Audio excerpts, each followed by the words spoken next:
Polar expeditions. Bellinghausen, yet another Russian explorer. Discovery of the islands of Traversay, Peter I. and Alexander I. The whaler Weddell, the southern Orkneys, New Shetland, the people of Tierra del Fuego, John Biscoe and the districts of Enderby and Graham, Charles Wilkes and the Antarctic continent, Captain Balleny Dumont d'Urville's expedition in the Astrolabe and the Zelly, Coupe Vent d'Espoir and the Peak of Tenerife, the Straits of Magellan, a new post office shut in by ice, Louis Philippe's Land, across Oceania, Adelie and Clary Lands, New Guinea and Torres Strait, return to France, James Clark Rosset, Victoria.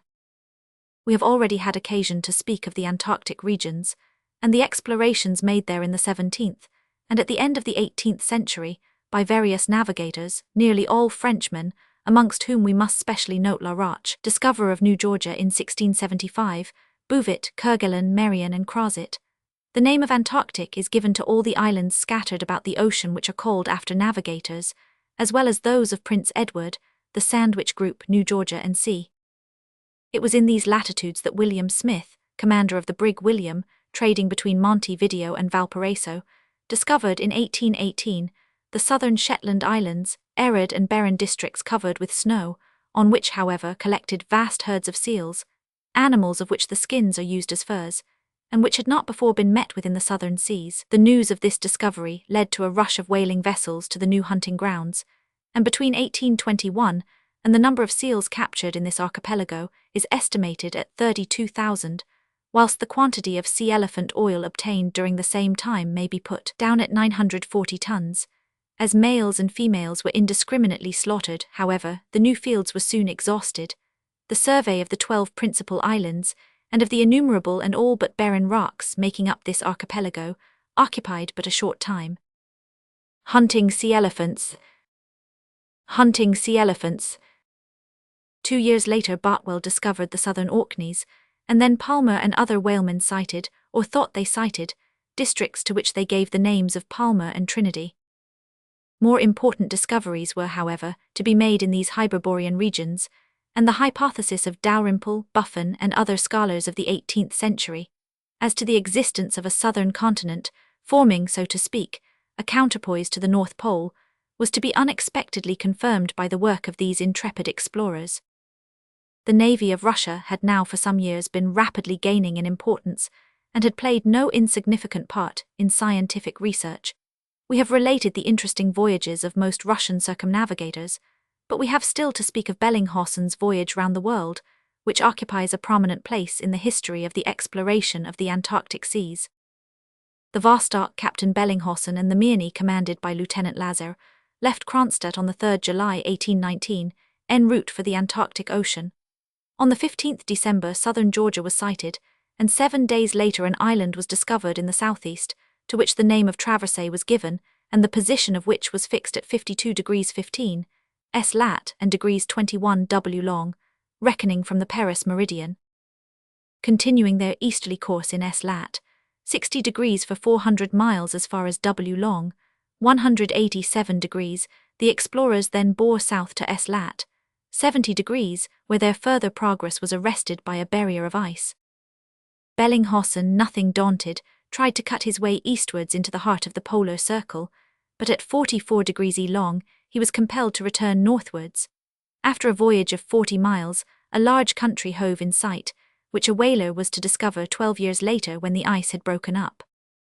Back again in S lat, 62 degrees, Bellinghausen once more steered eastwards without encountering any obstacles, and on the 5th March 1820, he made for Port Jackson to repair his vessels. The whole summer was given up by the Russian navigator to a cruise about Oceania, when he discovered no less than 17 new islands, and on the 31st October he left Port Jackson on a new expedition. The first places sighted on this trip were the Macquarie Islands, then cutting across the 60th parallel S lat. In E long, 160 degrees, the explorers bore east between S lat, 64 degrees and degrees as far as W long, 95 degrees. On the 9th January, Bellinghausen reached degrees S lat, and the next day discovered in S lat, 69 degrees 30 W long, 92 degrees 20, an island to which he gave the name of Peter I, the most southerly land hitherto visited, then 15 degrees further east, and in all but the same latitude, he sighted some more land which he called Alexander Ice Land. Scarcely 200 miles distant from Graham's Land, it appeared likely to be connected with it, for the sea between the two districts was constantly discoloured, and many other facts pointed to the same conclusion. From Alexander Ice Land the two vessels, bearing due north and passing Graham's Land, made for New Georgia, arriving there in February. Thence they returned to Kronstadt, the port of which they entered in July 1821, exactly 2 years after they left it, having lost only 3 men out of a crew of 200. We would gladly have given further details of this interesting expedition, but we have not been able to obtain a sight of the original account published in Russian at St. Petersburg, and we have had to be content with the resume brought out in one of the journals of the Geographical Society in 1839. Map of the Antarctic regions, engraved by E. Morio. At the same period a master in the Royal Navy, James Weddell by name, was appointed by an Edinburgh firm to the command of an expedition to obtain seal skins in the southern seas, where 2 years were to be spent. This expedition consisted of the brig Jane, 160 tons, Captain Weddell, and the cutter Beaufort, 65 tons, Matthew Brisbane commander. The two vessels left England on the 17th September 1822, touched at Bonavista, one of the Cape Verde Islands, and cast anchor in the following December in the port of St. Helena, on the eastern coast of Patagonia, where some valuable observations were taken on the position of that town. Weddell put to sea again on the 27th December, and steering in a southeasterly direction, came in sight on the 12th January of an archipelago to which he gave the name of the Southern Orkneys. These islands are situated in S. lat. 60 degrees 45 and W. long, 45 degrees. According to the navigator, this little group presents an even more forbidding appearance than New Shetland. On every side rise the sharp points of rocks, bare of vegetation, round which surge the restless waves, and against which dash enormous floating icebergs with a noise like thunder. Vessels are in perpetual danger in these latitudes, and the 11 days passed under sail by Weddell in surveying minutely the islands, islets and rocks of this archipelago were a time of ceaseless exertion for the crew, who were throughout in constant danger of their lives. Specimens of the principal strata of these islands were collected, and on the return home put into the hands of Professor Jameson of Edinburgh, who identified them as belonging to primary and volcanic rocks. Weddell now made for the south, crossed the Antarctic Circle in W. long, 30 degrees, and soon came in sight of numerous ice islands. Beyond S. lat. 70 degrees these floes decreased in number, and finally disappeared. The weather moderated, innumerable flocks of birds hovered above the ships, whilst large schools of whales played in its wake. This strange and unexpected change in the temperature surprised every one, especially as it became more marked as the South Pole was more nearly approached. Everything pointed to the existence of a continent not far off. Nothing was, however, discovered. On the 20th February the vessels were in S. lat. 74 degrees 15 and W. long, 34 degrees 16, 45. I would willingly, says Weddell, have explored the southwest quarter, but taking into consideration the lateness of the season, and that we had to pass homeward through 1,000 miles of sea strewed with ice islands, with long nights, and probably attended with fogs, I could not determine otherwise than to take advantage of this favourable wind for returning. Having seen no sign of land in this direction, and a strong southerly wind blowing at the time, Weddell retraced his course as far as S. lat. 58 degrees, and steered in an easterly direction to within 100 miles of the Sandwich Islands. On the 7th February he once more doubled the southern cape, sailed by a sheet of ice 50 miles wide, and on the 20th February reached S. lat. 74 degrees 15. From the top of the masts nothing was to be seen but an open sea with a few floating ice islands. Unexpected results had ensued from these trips in a southerly direction. Weddell had penetrated miles nearer the pole than any of his predecessors, including Cook. He gave the name of George Roman IV to that part of the Antarctic Ocean which he had explored. Strange and significant was the fact that the ice had decreased in quantity as the South Pole was approached, whilst fogs and storms were incessant, and the atmosphere was always heavily charged with moisture, and the temperature of surprising mildness. Another valuable observation made was that the vibrations of the compass were as slow in these southern latitudes as Perry had noted them to be in the Arctic regions. Weddell's two vessels, separated in a storm, met again in New Georgia after a perilous voyage of 1,200 miles amongst the ice. New Georgia, discovered by La Roche in 1675, and visited in 1756 by the Lion, was really little known until after Captain Cook's exploration of it, but his account of the number of seals and walruses frequenting it had led to being much favoured by whalers, chiefly English and American, who took the skins of their victims to China and sold them at a guinea or 30 shillings each. The island, says Weddell, speaking of South Georgia, is about 96 miles long, and its mean breadth about 10. It is so indented with bays that in several places where they are on opposite sides, they are so deep as to make the distance from one side to the other very small. The tops of the mountains are lofty and perpetually covered with snow, but in the valleys during the summer season, vegetation is rather abundant. Almost the only natural production of the soil is a strong-bladed grass, the length of which is in general about 2 feet. It grows in tufts on mounds 3 or 4 feet from the ground. No land quadrupeds are found here. Birds and amphibious animals are the only inhabitants. Here congregate numerous flocks of penguins, which stalk about on the beach head in air. To quote an early navigator, Sir John Nasborough, they look like children in white aprons. Numerous albatrosses are also met with here, some of them measuring 17 feet from tip to tip of their wings. When these birds are stripped of their plumage, their weight is reduced 1/2. Here congregate flocks of penguins. Weddell also visited New Shetland and ascertained that Bridgeman Island in that group is an active volcano. He could not land, as all the harbours were blocked up with ice, and he was obliged to make for Tierra del Fuego. During a stay of 2 months here, Weddell collected some valuable information on the advantages of this coast to navigators, and obtained some accurate data as to the character of the inhabitants. In the interior of Tierra del Fuego rose a few mountains, always covered with snow, the loftiest of which were not more than 3,000 feet high. Weddell was unable to identify the volcano noticed by other travellers, including Basil Hall in 1822, but he picked up a good deal of lava which had probably come from it. There was, moreover, no doubt of its existence, for the explorer under notice had seen on his previous voyage signs of a volcanic eruption in the extreme redness of the sky above Tierra del Fuego. Hitherto there had been a good deal of divergence in the opinion of explorers as to the temperature of Tierra del Fuego. Weddell attributes this to the different seasons of their visits and the variability of the winds. When he was there and the wind was in the south, the thermometer was never more than 2 or 3 degrees above zero, whereas when the wind came from the north, it was as hot as July in England. According to Weddell, dogs and otters are the only quadrupeds of the country. The relations with the natives were cordial throughout the explorer's stay amongst them. At first, they gathered about the ship without venturing to climb onto it, and the scenes enacted on the passage of the first European vessel through the States were repeated in spite of the long period which had since elapsed. Of the bread, Madeira, and beef offered to them, the natives would taste nothing but the meat, and of the many objects shown to them, they liked pieces of iron and looking-glasses best, amusing themselves with making grimaces in the latter of such absurdity as to keep the crew in fits of laughter.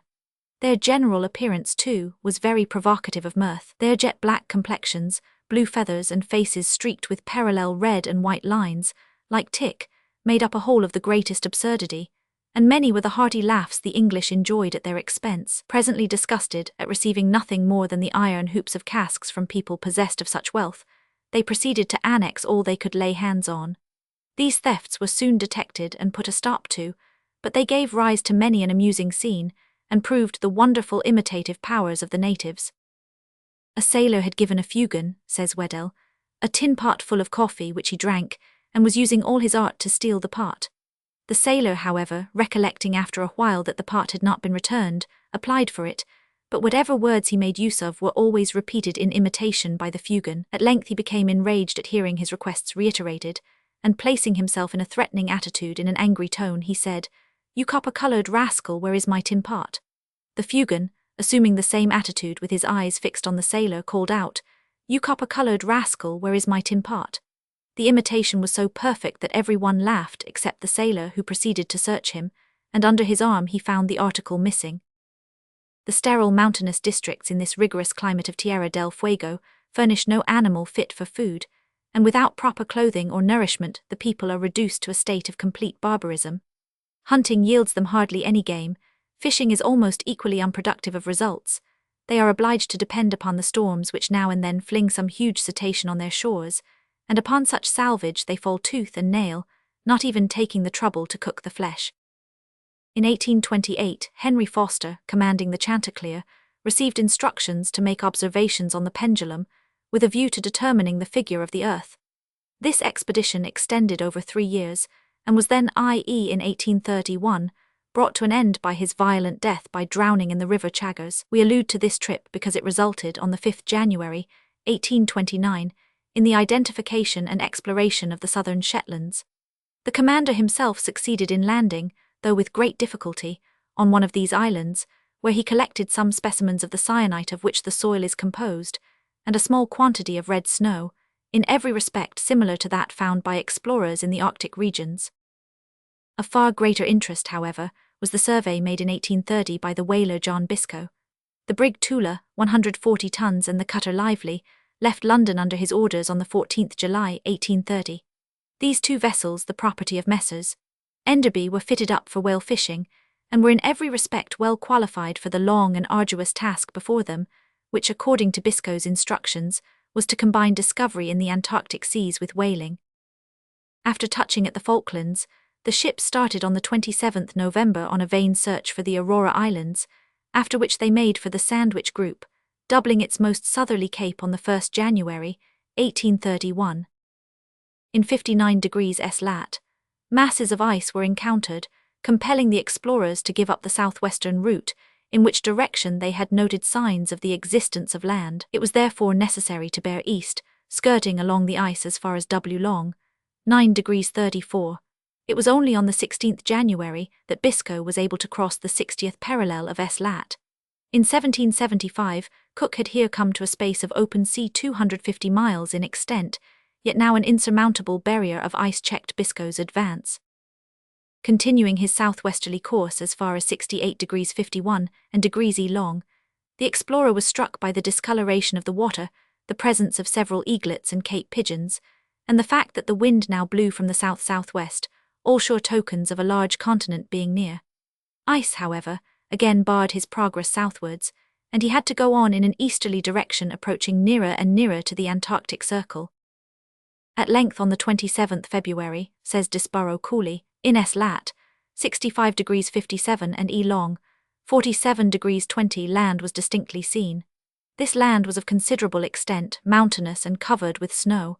Biscoe named it Enderby and made the most strenuous efforts to reach it, but it was so completely surrounded with ice that he could not succeed. Whilst these attempts were being made, a gale of wind separated the two vessels and drove them in a southeasterly direction, the land remaining in sight, and stretching away from east to west for an extent of more than 200 miles. Bad weather, and the deplorable state of the health of the crew, compelled Biscoe to make for Van Diemen's Land, where he was not rejoined by the Lively until some months later. The explorers had several opportunities of observing the Aurora Australis, to quote from Biscoe's narrative, or rather the account of his trip drawn up from his logbook, and published in the Journal of the Royal Geographical Society. Extraordinarily vivid coruscations of Aurora Australis were seen, at times rolling, says Captain Biscoe, as it were, over our heads in the form of beautiful columns, then as suddenly changing like the fringe of a curtain, and again shooting across the hemisphere like a serpent, frequently appearing not many yards above our heads, and decidedly within our atmosphere. Leaving Van Diemen's Land on the 11th January, 1832, Biscoe and his two vessels resumed their voyage in a southeasterly direction. The constant presence of floating seaweed, and the number of birds of a kind which never venture far from land, with the gathering of low and heavy clouds, made Biscoe think he was on the eve of some discovery, but storms prevented the completion of his explorations. At last, on the 12th February in S lat, 64 degrees 10, albatrosses, penguins and whales were seen in large quantities, and on the 15th land was seen in the south a long distance off. The next day this land was ascertained to be a large island, to which the name of Adelaide was given, in honour of the Queen of England. On this island were a number of mountains of conical form with the base very large. In the ensuing days it was ascertained that this was no solitary island, but one of a chain of islets forming, so to speak, the outworks of a lofty continent. This continent, stretching away for 250 miles in an ENE and WSW direction, was called Graham, whilst the name of Biscoe was given to the islets in honour of their discoverer. There was no trace either of plants or animals in this country. To make quite sure of the nature of his discovery, Biscoe landed on the 21st February on Graham's Land and determined the position of a lofty mountain, to which he gave the name of William in S. lat. 64 degrees 45 and W long, 66 degrees 11, reckoning from the Paris meridian. To quote from the Journal of the Royal Geographical Society, the place was in a deep bay, in which the water was so still that could any seals have been found the vessels could have been easily loaded, as they might have been laid alongside the rocks for the purpose. The depth of the water was also considerable, no bottom being found with 20 fathoms of line almost close to the beach, and the sun was so warm that the snow was melted off all the rocks along the waterline, which made it more extraordinary that they should be so utterly deserted. From Graham's Land, Biscoe made for the southern Shetlands, with which it seemed possible the former might be connected, and after touching at the Falkland Islands where he lost sight of the Lively, he returned to England. As a reward for all he had done, and as an encouragement for the future, Biscoe received medals both from the English and French geographical societies. Very animated were the discussions which now took place as to the existence of a southern continent, and the possibility of penetrating beyond the barrier of ice shutting in the adjacent islands. 3 powers simultaneously resolved to send out an expedition. France entrusted the command of hers to Dumont d'Urville, England chose James Ross, and the United States Lieutenant Charles Wilkes. The last named found himself at the head of a small fleet, consisting of the Porpoise, 2 sloops, the Vincennes and the Peacock, 2 schooners, the Seagull and the Flying Fish, and a transport ship, the Relief, which was sent on in advance to Rio with a reserve of provisions, whilst the others touched at Madeira and the Cape Verde Islands.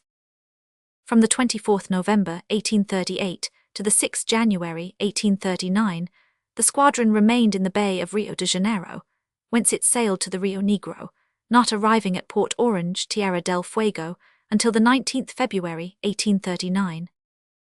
There the expedition divided, the Peacock and Flying Fish making for the point where Cook crossed S. lat. 60 degrees and the Relief with the naturalists on board, penetrating into the Straits of Magellan by one of the passages southeast of Tierra del Fuego, whilst the Vincennes remained at Port Orange, and the Seagull and Porpoise started on the 24th February for the southern seas. Wilkes surveyed Palmer's Land for a distance of 30 miles to the point where it turns in a SSE direction, which he called Cape Hope. He then visited the Shetlands and verified the position of several of the islands in that group. After passing 36 days in these inhospitable regions, the 2 vessels steered northwards. A voyage marked by few incidents worthy of record brought Wilkes to Callao, but he had lost sight of the Seagull. The commander now visited the Paumotu group Otaheite, the Society and Navigators Islands, and cast anchor off Sydney on the 28th November. On the 29th December 1839, the expedition once more put to sea and steered for the south, with a view to reaching the most southerly latitude between E long 160 degrees and degrees, reckoning from Greenwich, bearing east by west.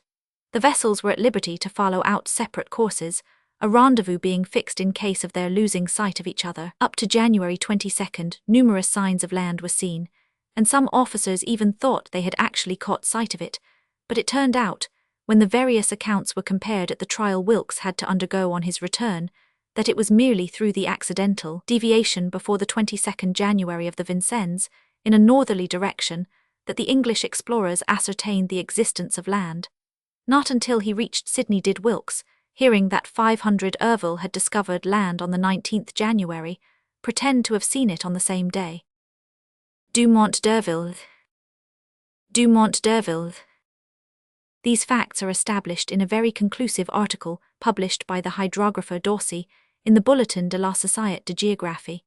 Further on we shall see that d'Urville actually landed on the new continent, so that the honour of being the first to discover it is undoubtedly his. The Peacock and Flying Fish, either because they had sustained damages or because of the dangers from the roughness of the sea and floating ice, had steered in a northerly direction from the 24th January to the 5th February. The Vincennes and Porpoise alone continued the arduous voyage as far as E long 97 degrees, having land in sight for 2 or 3 miles, which they approached whenever the ice allowed them to do so. On the 29th of January, says Wilkes in his report to the National Institution of Washington, we entered what I have called Piners Bay, the only place where we could have landed on the naked rocks. We were driven out of it by one of the sudden gales usual in those seas. We got soundings in 30 fathoms. The gale lasted 36 hours, and after many narrow escapes I found myself some 60 miles to leeward of this bay. It now became probable that this land which we had discovered was of great extent, and I deemed it of more importance to follow its trend than to return to Piners Bay to land, not doubting I should have an opportunity of landing on some portion of it still more accessible. This, however, I was disappointed in, the icy barrier preventing our approach, and rendering it impossible to effect. Great quantities of ice, covered with mud, rock, and stone, presented themselves at the edge of the barrier, in close proximity of the land. From these our specimens were obtained, and were quite as numerous as could have been gathered from the rocks themselves. The land, covered with snow, was distinctly seen in many places, and between them such appearances as to leave little or no doubt in my mind of it being a continuous line of coast, and deserving the name bestowed upon it of the Antarctic continent, lying as it does under that circle. Many phenomena were observed here, and observations made, which will be found under their appropriate head in the sequel. On reaching 97 degrees east, we found the ice trending to the northward, and continuing to follow it close. We reached to within a few miles of the position where Cook was stopped by the barrier in 1773.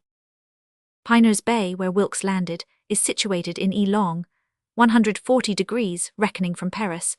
That is to say, it is identical with the place visited by 500 Erville on the 21st January. On the 30th January, the Porpoise had come in sight of 500 Erville's 2 vessels, and approached to within speaking distance of them, but they put on all sail and appeared anxious to avoid any communication. On his arrival at Sydney, Wilkes found the Peacock in a state of repair, and with that vessel he visited New Zealand, Tonga Tabou, and the Fiji Islands, where 2 of the junior officers of the expedition were massacred by the natives, the Friendly, Navigator and Sandwich Islands, Admiralty Straits, Puget Sound, Vancouver's Island, the Ladrones Manila, Sulu, Singapore, the Sunda Islands, St. Helena and Rio de Janeiro, were the halting places on the return voyage, which terminated on the 9th June, 1842, at New York, the explorers having been absent 3 years and 10 months altogether. The results to every branch of science were considerable, and the young Republic of the United States was to be congratulated on a debut so triumphant in the career of discovery. In spite, however, of the interest attaching to the account of this expedition, and to the special treatises by Dana, Good, Pickering, Gray, Cassin, and Brackenbridge, we are obliged to refrain from dwelling on the work done in countries already known.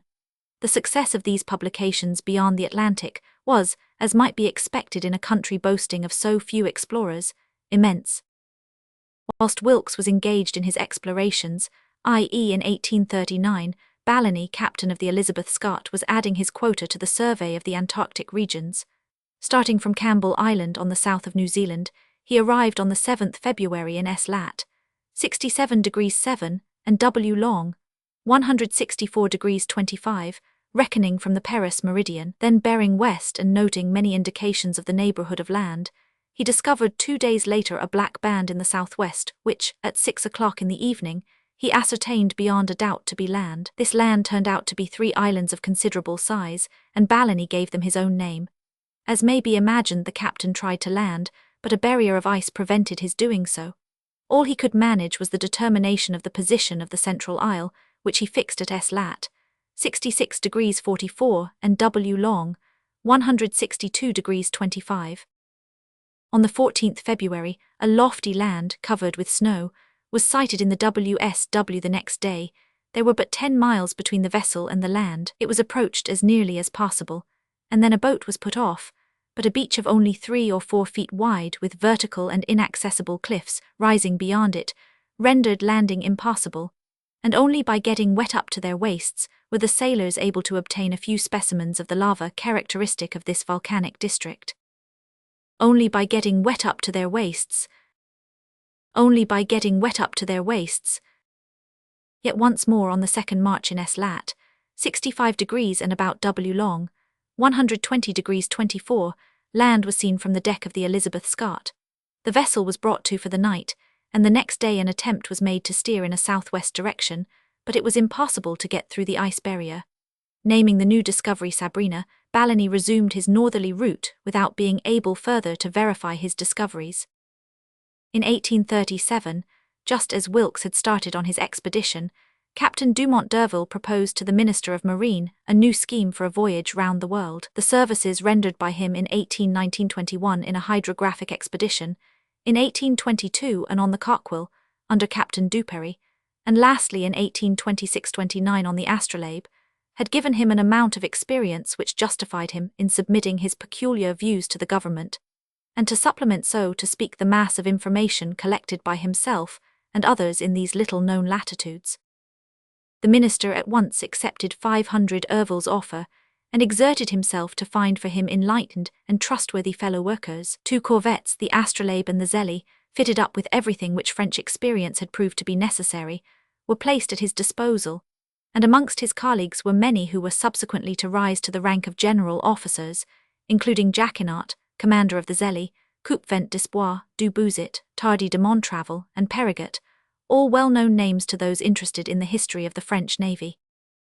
The instructions given by Vice Admiral Rassemont to 500 Urville differed from those of his predecessors, chiefly in his being ordered to penetrate as near as the ice would permit to the South Pole. He was also ordered to complete the great work he had begun in 1827 on the Viti Islands, to survey the Salomon Archipelago, to visit the Swan River of Australia, New Zealand, the Chatham Islands, that part of the Caroline group surveyed by Lutk, Mindanao, Borneo and Batavia, whence he was to return to France via the Cape of Good Hope. These instructions concluded in terms proving the exalted ideas of the government. His Majesty, said Admiral de Rassemont, not only contemplates the progress of hydrography and natural science, but his royal solicitude for the interests of French commerce and the development of the French Navy is such as to lead him greatly to extend the terms of your commission and to hope for great results from it. You will visit numerous places, the resources of which you must study with a view to the interests of our whaling ships, collecting all information likely to be of service to them alike in facilitating their voyages and rendering those voyages as remunerative as possible. You will touch at those ports where commercial relations with us are already opened, and where the visit of a state vessel will have salutary effects, and at others hitherto closed to our produce, and about which you may on your return give us some valuable details. In addition to the personal good wishes of Louis Philippe, 500 Urville received many marks of the most lively interest taken in his work by the Académie des Sciences Morales and the Geographical Society, but not unfortunately from the Académie des Sciences, although he had for 20 years been working hard to increase the riches of the Museum of Natural History. Whether from prejudice or from whatever cause, says 500 Urville, they, the members of the Académie des Sciences, showed very little enthusiasm for the contemplated expedition, and their instructions to me were as formal as they would have been to a complete stranger. It is matter of regret that the celebrated Arago, the declared enemy of polar researches, was one of the bitterest opponents of the new expedition. This was not, however, the case with various scholars of other nationalities, such as Humboldt and Krusenstern, who wrote to congratulate 500 Urville on his approaching voyage, and on the important results to science which might be hoped for. After numerous delays, resulting from the fitting up of 2 vessels which were to take the Prince de Joinville to Brazil, the Astrolabe and Zélie at last left Toulon on the 7th September, 1837. The last day of the same month they cast anchor off Santa Cruz de Tenerife, which 500 Urville chose as a halting place in preference to one of the Cape Verde Islands, in the hope of laying in a stock of wine, and also of being able to take some magnetic observations which he had been blamed for neglecting in 1826, although it was well known that he was not then in a fit state to attend to such things. In spite of the eagerness of the young officers to go and enjoy themselves on shore, they had to submit to a quarantine of 4 days, on account of rumours of cases of plague having occurred in the lazaretto of Marseille. Without pausing to relate the details of Messrs. Du Bouzet, Coupvent and Dumoulin's ascent of the peak, we will merely quote a few enthusiastic remarks of Coupvent d'Espoir.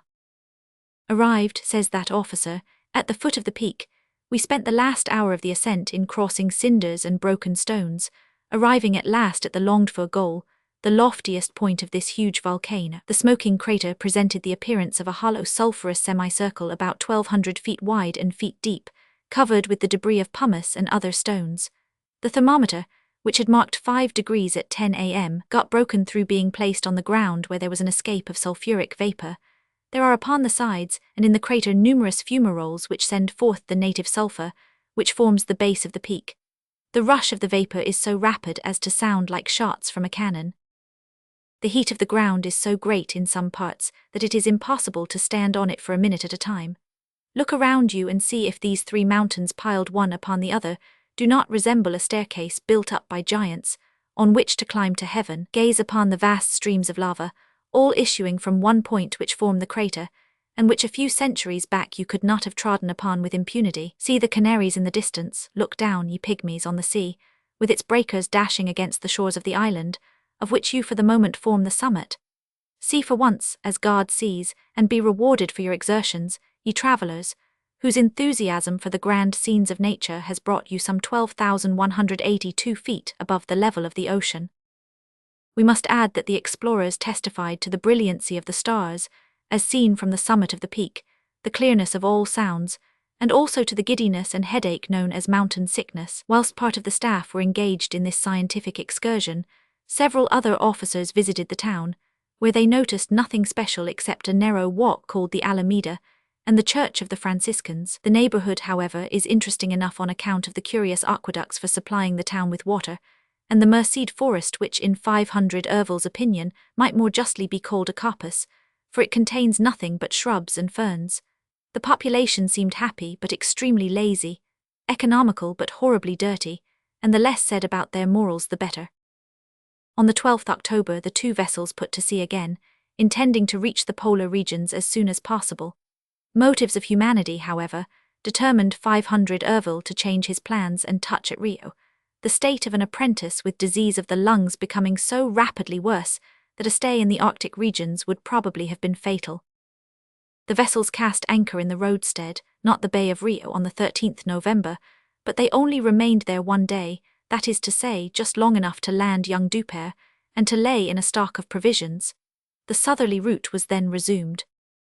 For a long time 500 Ervil had wished to explore the Strait of Magellan, not with a view to further hydrographical surveys, for the careful explorations of Captain King, begun in 1826, had been finished in 1834 by Fitzroy, leaving little to be done in that direction but to gather the rich and still unappropriated harvest of facts relating to natural history.